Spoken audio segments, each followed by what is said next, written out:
Mike Taylor had always been good at fixing things.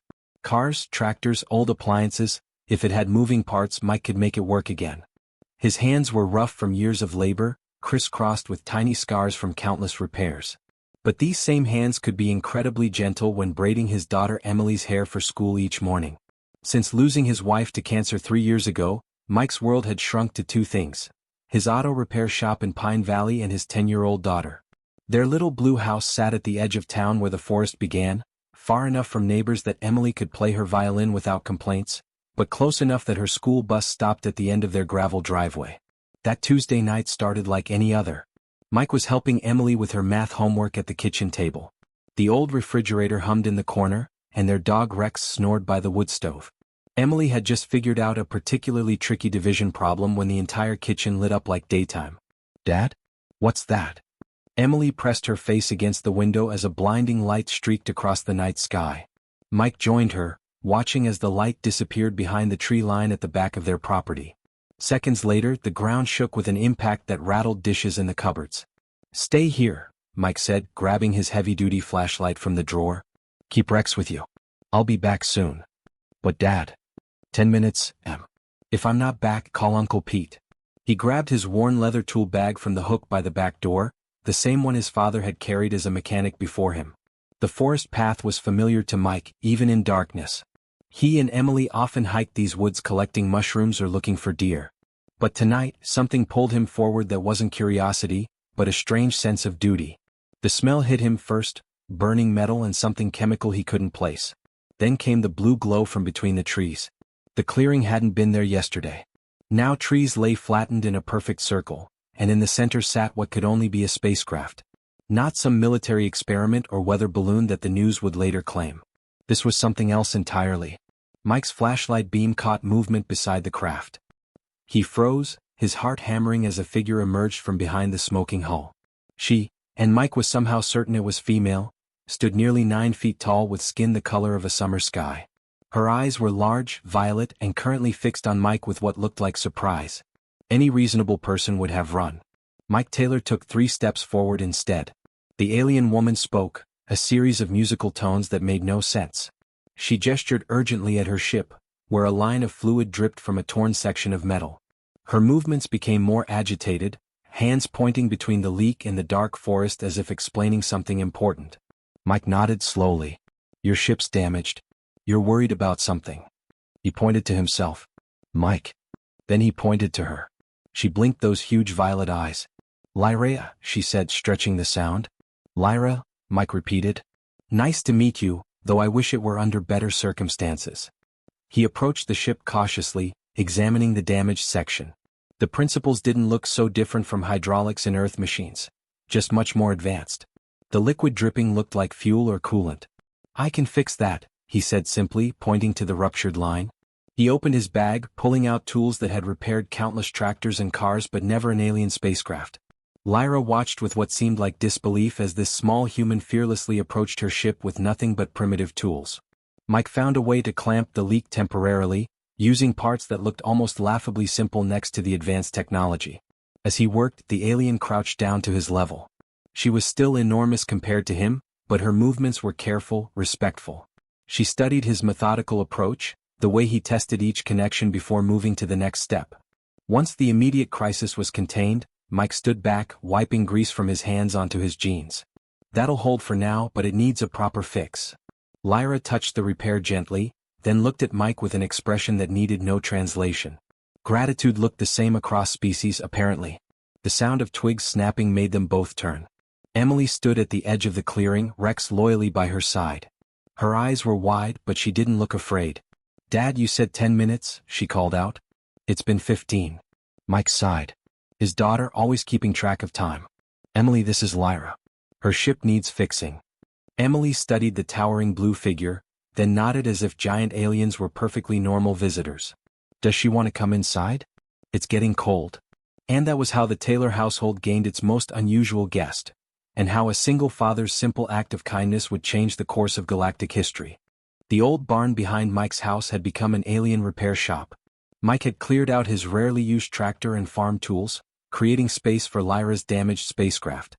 He'd thrown tarps over the roof to block any curious eyes that might spot strange lights from the road. Not that many folks came this way.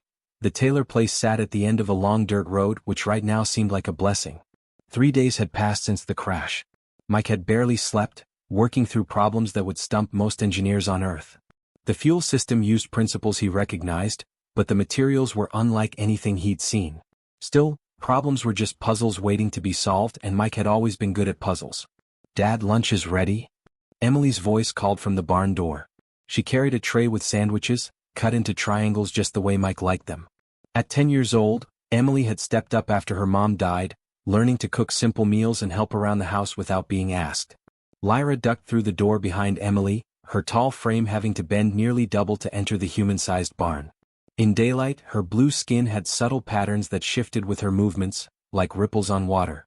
She wore the same silver jumpsuit from the crash, though Emily had convinced her to add a flower crown of daisies to her head. The alien princess looked ridiculous and somehow regal with the small white flowers perched atop her crest.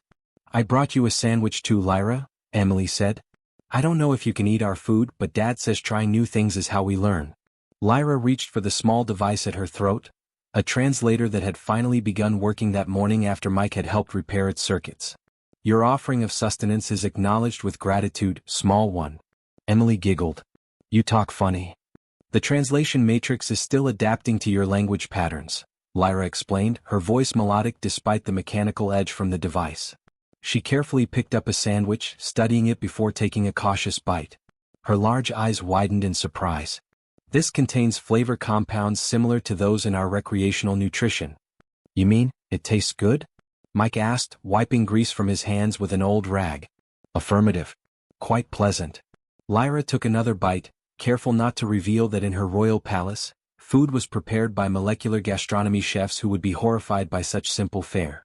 Yet somehow this sandwich contained a genuine quality that the elaborately constructed meals of her homeworld often lacked. As they ate, Emily bombarded Lyra with questions about space, stars, and whether alien kids had homework too. Lyra answered carefully, editing out references to her royal status or the fact that she was heir to the Astral Empire, which controlled 3/4 of known galactic space. If these humans knew they were harboring the most valuable political figure in the Empire, they might treat her differently, or worse, someone might intercept their communications and discover her location. "Your father has extraordinary skills," Lyra told Emily while watching Mike return to work, improvising a replacement valve using parts he'd purchased from the local hardware store. "Where I come from, no one fixes things themselves anymore." Emily nodded proudly. "Dad can fix anything. When our neighbor's tractor broke during harvest, he stayed up all night fixing it so they wouldn't lose their crops."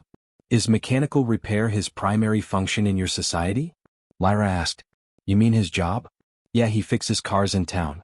But he does lots of other stuff too. He coaches my soccer team and helps me practice violin and makes sure I brush my teeth and eat vegetables." Emily leaned closer to Lyra, lowering her voice. "He even learned how to braid hair from watching videos online after Mom died. His braids were terrible at first, but now they're pretty good." Lyra watched as Mike hummed a tune while working, occasionally calling Emily over to hold a light or hand him a tool. The child responded eagerly, clearly comfortable with being her father's assistant. What impressed the princess most wasn't just his mechanical aptitude but how he seamlessly balanced being both mother and father to Emily. On her homeworld, royal children were raised by specialized caregivers, seeing their actual parents only during formal occasions. The emotional distance was considered proper for royal houses. Attachment was viewed as weakness in those destined to rule. Yet watching Mike and Emily together, Lyra saw strength in their bond, not weakness. "This connection device seems damaged beyond repair," Mike said, holding up a burned component. "I might be able to rig something from an old radio, but it won't be pretty." "Functionality exceeds aesthetic concerns," Lyra replied, then added more simply, "If it works, that's what matters."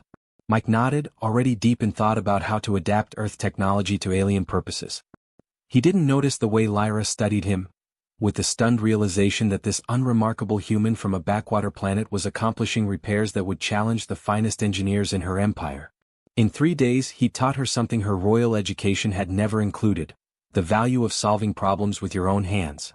And as she watched Emily lean against her father's side while he worked, Lyra felt a strange hollow sensation in her chest. Something like longing for a connection her royal life had never provided. Mike couldn't sleep. The problem with the ship's communication array kept his mind busy even after he'd stopped working on it for the night. Around 3 a.m. he gave up on sleep and wandered back to the barn, flicking on the small space heater to fight off the autumn chill. The alien device he'd been tinkering with earlier sat on his workbench. Mike had figured out how to connect it to an old ham radio he kept from his days as a hobbyist. He wasn't trying to eavesdrop, he just wanted to understand how the alien communication technology worked.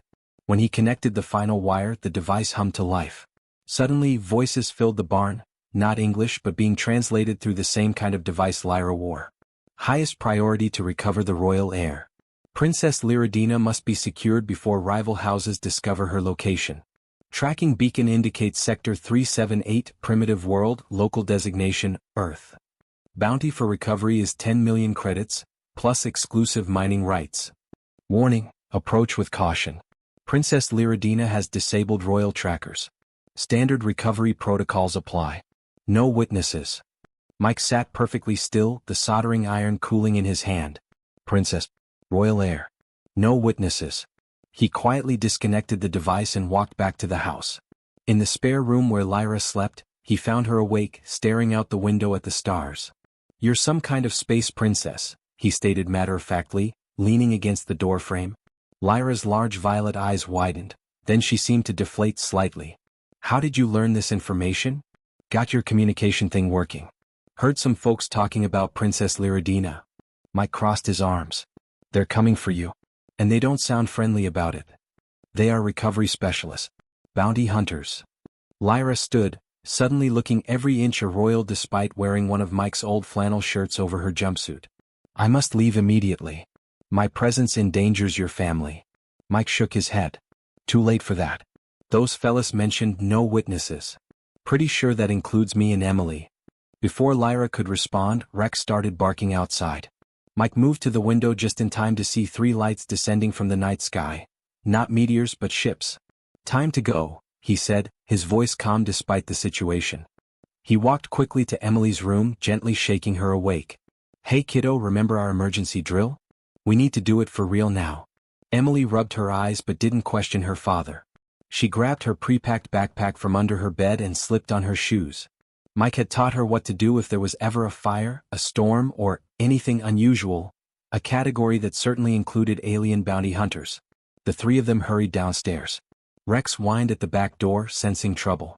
30 seconds, Mike warned as lights began sweeping across their front yard. He pulled up the rug in the pantry, revealing a trapdoor. "Down you go, Em." Emily climbed down without hesitation. Lyra looked confused until Mike gestured for her to follow. The alien princess had to crouch even lower to fit into the narrow passage. "Dad always prepares for emergencies," Emily explained as they moved through the dark tunnel, her small flashlight leading the way. "He built these after the big floods 2 years ago. Says it's always good to have a way out that nobody knows about." Mike followed last, pulling the trapdoor shut just as the front door of their house burst open. Above them, heavy footsteps moved through the kitchen. "The royal asset belongs to the Empire," a voice declared, echoing faintly through the floor above them. "Search the premises." The tunnel was cramped for Lyra, who had to move on hands and knees. It stretched for nearly a quarter mile, reinforced with wooden supports and lined with emergency supplies at regular intervals. Mike had built it during the months after his wife died, when sleepless nights gave him too much time to worry about what might happen to Emily if something happened to him too. "Where does this lead?" Lyra whispered. "Old mining cave system," Mike replied quietly. "Runs under half the county. My grandfather worked the mines before they closed." After 20 minutes of walking, they emerged into a larger cave with a small underground stream running through it. Mike pulled a waterproof bag from behind a rock and extracted a tablet device. "They'll have tracking technology," Lyra said. "Far beyond your world's capabilities." Mike nodded. "Figured as much. But every machine has weaknesses." He pulled up a map on his tablet. "Those ships need to land somewhere flat. Only 3 clearings big enough in these woods. And they'll need to establish a search pattern." Emily looked at her father with complete trust. "What's the plan, Dad?" "First, we split up their search parties. I've got some surprises set up in the North Woods for anyone who comes looking. Second, we short out their fancy equipment. Water and electricity don't mix, no matter what planet you're from." Lyra looked skeptical. "These are Imperial hunters with advanced technology." Mike grinned.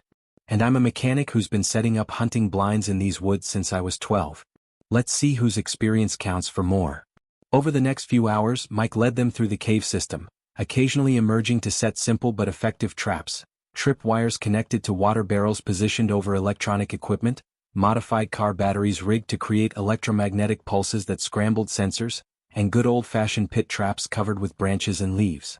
From the ridge above his property, they watched as confused hunters stumbled into one trap after another.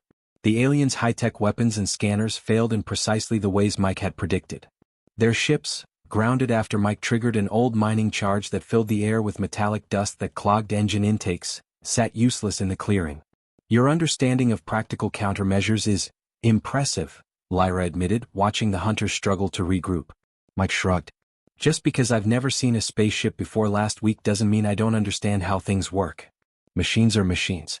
And people who rely too much on fancy gadgets forget how to think for themselves. Emily leaned against her father's side, completely calm despite the danger. She'd never doubted for a second that her dad would protect them. Lyra studied this small human family, the father who faced interstellar bounty hunters with nothing but workshop tools and wilderness knowledge, and the daughter whose complete trust in him never wavered. For all her royal training, Lyra realized she had much to learn from these humans about courage and loyalty. The bounty hunters had been gone for 2 days. Mike had finished the final repairs on Lyra's ship, working through the nights while Emily kept their royal guest entertained during the days. The barn that had once housed an old tractor now contained a spacecraft capable of traveling between stars. Try the ignition sequence now, Mike called from underneath the control panel, where he'd been rewiring circuits with parts salvaged from old televisions and microwave ovens. Lyra pressed a series of symbols on the glowing console. The ship hummed to life, lights flickering across its surface like ripples on water. It works, she said, her voice tinged with disbelief. You actually fixed it. Mike slid out from under the panel, wiping grease from his hands onto his already stained jeans. Told you I could. His tired eyes crinkled at the corners. He hadn't slept properly in days, but there was satisfaction in seeing the ship restored. Not pretty, but it'll get you home. Before Lyra could respond, a shadow fell over the barn. The wooden walls creaked as a deep vibration rattled the tools on Mike's workbench. Emily ran in from the house, eyes wide. Dad, there's a huge ship in the sky. Mike rushed outside, Emily's hand clutched in his, with Lyra following close behind. Above them hovered a vessel that made Lyra's small ship look like a toy. It gleamed silver in the morning sun, nearly half a mile long, with elegant curves that somehow defied its massive size. The Royal Guard, Lyra said quietly. They found me. A beam of light shot down from the ship, and within it descended 5 figures, 4 in gleaming armor and 1 in what Mike could only describe as a space suit with extra frills. The armored guards took positions at the corners of a square, while the one in the fancy outfit stepped forward. I am Captain Tom of Her Royal Highness Princess Lyridina's personal fleet, he announced, his translator making his voice sound unnaturally deep. His eyes scanned the farmhouse, barn, and finally settled on Mike with what could only be described as disdain. We've come to retrieve the princess. Lyra stepped forward. Captain, I present to you Mike Taylor and his daughter Emily. They have provided shelter and assistance during my unexpected stay on their world. The captain barely glanced at them. Yes, quite. We'll ensure they're appropriately compensated for any inconvenience. He turned toward the barn. Our engineers will examine your vessel before transport. That won't be necessary, Lyra said. Mr. Taylor has already completed all repairs. Tom laughed, a sound like stones grinding together. With respect, Your Highness, this primitive workshop couldn't possibly address the complexities of Imperial technology. The human likely damaged it further with his tinkering. Mike said nothing, just crossed his arms and leaned against the barn door. Test it, Lyra suggested. See for yourself. 2 engineers in sleek uniforms emerged from the beam of light. They entered the barn with scanning devices, muttering to each other in their own language. 10 minutes later they emerged looking confused. Captain, one said hesitantly, the ship is fully operational. The repair work on the phase converter is... We've been attempting this same repair on similar vessels for years without success. Tom's expression darkened. Impossible. He adapted your technology using materials from this planet, Lyra explained. Where your engineers see only one approach, Mike sees alternatives. The captain's attention shifted to Mike, seeing him properly for the first time. Perhaps these humans are more resourceful than they appear. The moment of recognition was interrupted by a small sound. Emily swayed on her feet, her face flushed. Mike caught her before she fell. What's wrong, kiddo? Emily's forehead burned against his palm. I feel dizzy, Dad. One of the aliens stepped forward, smaller than the others, with markings on her uniform suggesting a specialized role.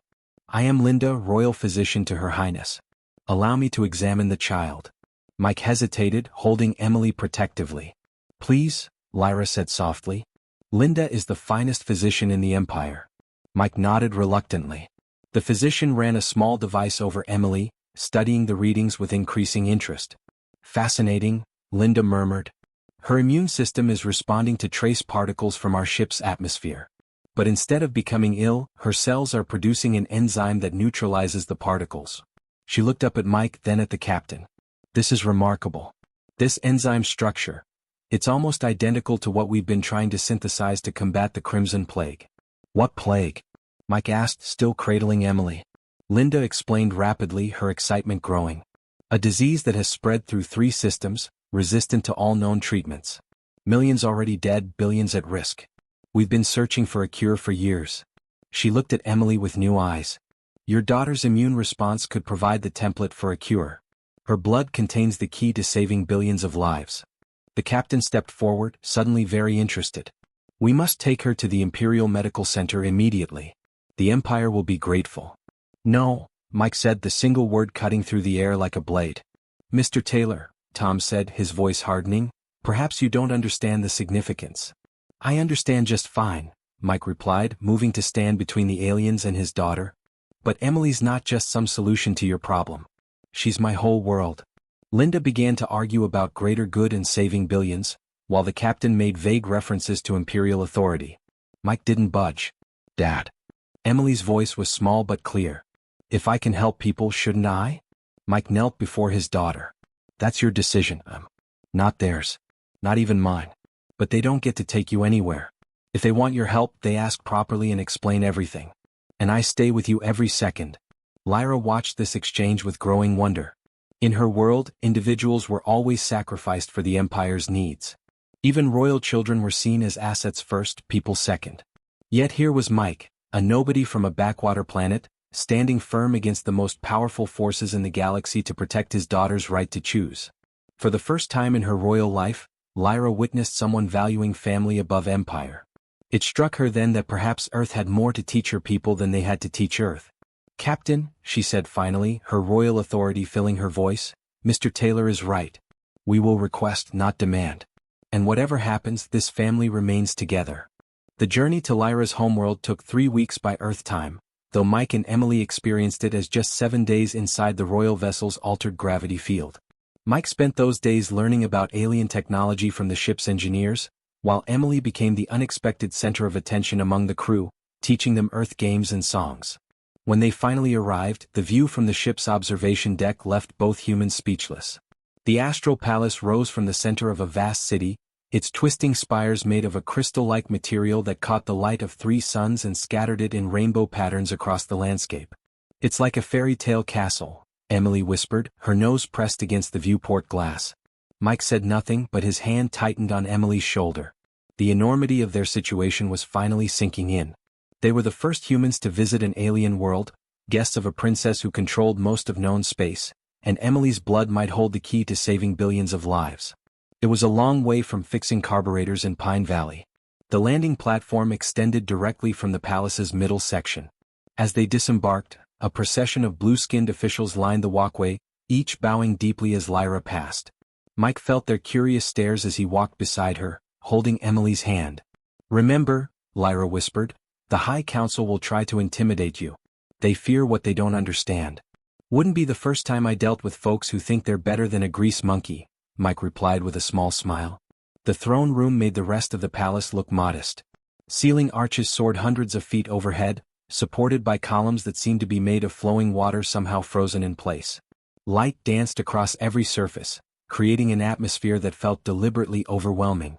Around the room's edges stood at least 50 alien nobles, their clothing growing more elaborate the closer they stood to the central dais where 3 ornate thrones sat.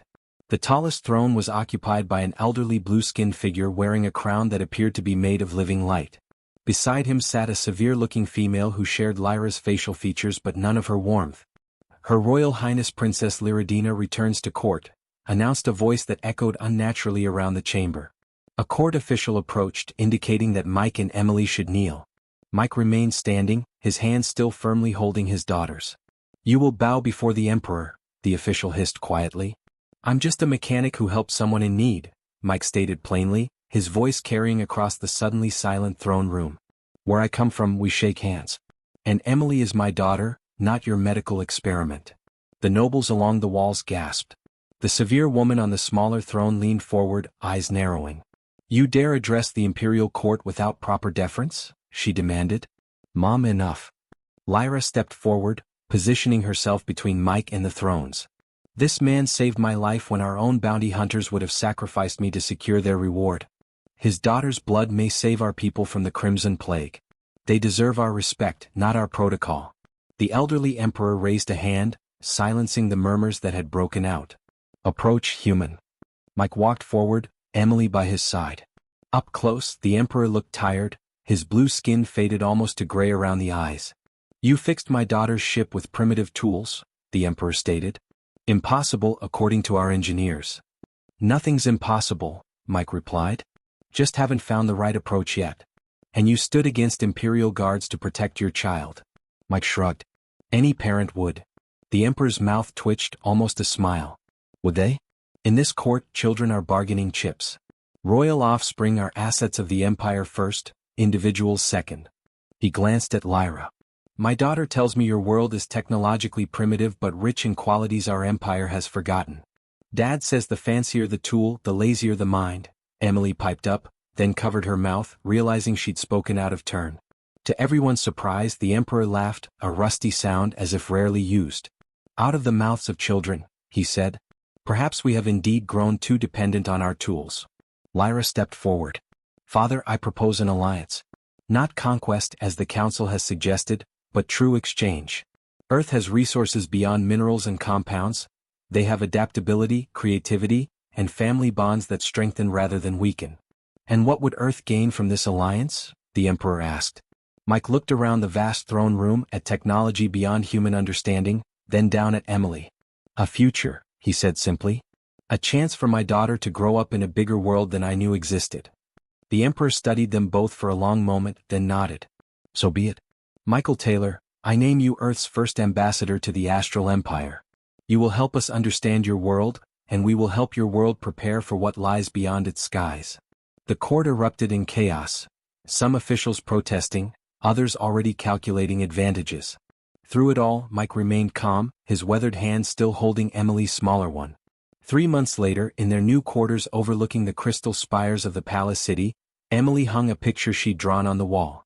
3 figures held hands in front of a spaceship, a human father, his daughter, and a blue-skinned princess.